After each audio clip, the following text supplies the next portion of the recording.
Welcome to my channel. Today I will show you how to convert an MS Word document into a PDF.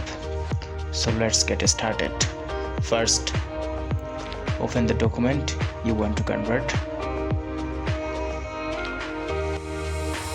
Now follow these steps to save it as a PDF. Click on the file option, then select save as, then click browse option, then choose the location where you want to save this file.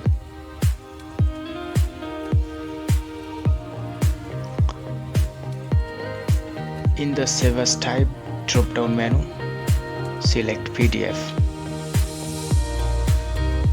click save, and your document will be converted to a PDF. That's it. Your Word document is now saved as a PDF. Thanks for watching. Don't forget to like, share and subscribe for more tutorials.